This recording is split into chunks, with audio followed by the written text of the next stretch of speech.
Ah, mais justement, ça tombe bien. Aujourd'hui, en tant qu'expert comptable, quel regard tu portes sur des faits d'actualité qui doivent quand même nous interpeller? Parce que on parle de crowdfunding, on parle aussi de beaucoup d'opérations, on parle d'associations, on parle de fondations.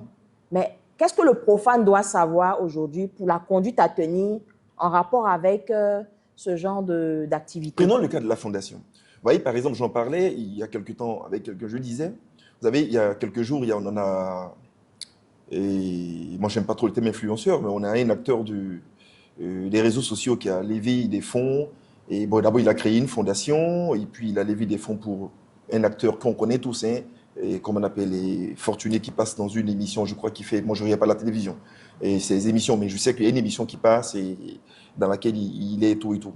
Et donc, on a levé des fonds pour lui. J'ai cru comprendre qu'on a levé entre 40 et 50 millions. Il faut que les gens comprennent. Vous savez, quand une fondation lève des fonds, ce sont des gens qui ont donné de l'argent. Ils ont donné de l'argent. Bon, je vais prendre ça dans l'autre sens. On paye les impôts sur les revenus. On paye des impôts sur les revenus. Ça veut dire que si vous avez des gains, vous avez de l'argent qui rentre payer des impôts là-dessus. Donc, quand vous donnez 20 000, 30 000, d'accord, la solidarité, on a 50 millions. Les 50 millions, la fondation doit payer des impôts là-dessus. Mais ça, est-ce que les gens le savent? Parce que, naturellement, c'est un don. On se dit, bon, c'est pour aider, par exemple, un tel. C'est une vraie question. Il y a des appels qui sont faits dans des réseaux sociaux, mais les gens n'ont pas forcément le réflexe donc, qu'est-ce qu'ils doivent... C'est pourquoi il faut avoir accès à un expert comptable. Quand on crée une fondation et quand on crée une association, une entreprise et autres, il faut commencer par l'expert comptable. Je dis ça toujours aux gens. L'expert comptable, c'est celui qui est à la naissance et à la mort. Parce que la mort, c'est notre avenir le plus certain. Hein? Même si on ne sait pas qu'on va devenir riche. C'est ça.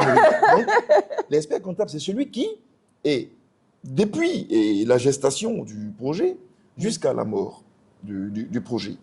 Quand on crée une fondation, par exemple, comme tu en parles, il faut se rapprocher d'un expert comptable pour qu'il fasse une, comme on appelle, cartographie de vos obligations, qu'elles soient juridiques, et comptables, et fiscales et autres, pour que vous sachiez, dans une opération donnée, quelles sont vos contraintes. Exactement. Je prends cet exemple. On récolte, je sais pas, c'est 40, 50 millions. 50 millions. Alors, vous avez deux grands types de fondations. Vous avez celles qui sont reconnues d'utilité publique. Oui. Et puis celles qui sont des fondations, bon, comme ça, elle a été créée comme une association. Bref, on pourra après rentrer dans les détails, mais ça prend un peu long. Quand la fondation reçoit de l'argent, 50 millions, elle doit payer, je ne dis pas des bêtises, après les taux, je ne les ai pas en tête, mais environ 12%.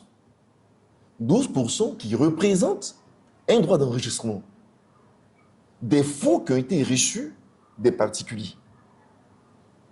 12% de 50 millions, ça fait 6 millions. Si j'ai bien calculé. 6 millions de francs CFA. Oui, 6 millions, c'est ça. Ça fait 6 millions de francs CFA. 6 millions. La fondation doit reverser 6 millions aux impôts, comme était un droit d'enregistrement. Ah, mais ça, c'est bon à savoir. Hein. C'est bon à savoir. Vous collectez des ressources, il faut savoir le régime fiscal qui est applicable aux ressources que vous avez collectées. C'est très important. Et la fondation doit payer ces 6 millions.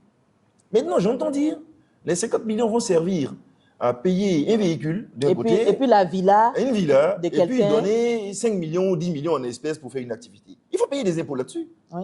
Parce que quand on va acheter la voiture, il faut payer la TVA. Oui. La fondation n'est pas exonérée de TVA. Oui. Elle va payer la TVA là-dessus. Quand on va donner le véhicule à notre frère fortuné, il faut payer des impôts là-dessus. Parce que c'est un don qu'on fait. On appelle ça des donations entre vifs. Oui. Non parenté. Parce que je présuppose que le monsieur en question de la fondation n'a pas de lien de parenté avec notre comédien. Ça, on ne sait pas. Mais on ne prend pas du principe que non. On est gentil, on veut donner. C'est la fondation qui fait un don à un acteur. S'il donne, sur ce don-là, oui. il y a un droit à payer. Il y a une mutation qui se fait, il y a un droit à payer. Après, quand on va aller acheter un terrain ou une maison, il y a des frais à payer. Quand on va donner la maison à l'acteur, c'est un don entre... Parce que là, il y a un transfert de propriété. Il y a un transfert de propriété. Et donc, forcément, il y a la fiscalité. Il y a la fiscalité. Vous transférez la propriété de la fondation à un tiers. À un tiers. Un bénéficiaire. Un bénéficiaire. Il faut payer des impôts là-dessus. Oui. Quand on va décider de donner les 5 ou 10 millions à son épouse ou à lui-même pour faire Pour une faire activité, une affaire, il faut encore payer les impôts là-dessus. déjà même, il faut déclarer, non seulement, et puis il faut déclarer l'activité. Et puis il faut réfléchir. Donc, vous voyez, dans tout le processus, l'expert comptable valide valide sa processus. Donc, je dis, faites attention. Même la création de l'idée, au niveau de l'idée, est-ce que l'idée est bancable?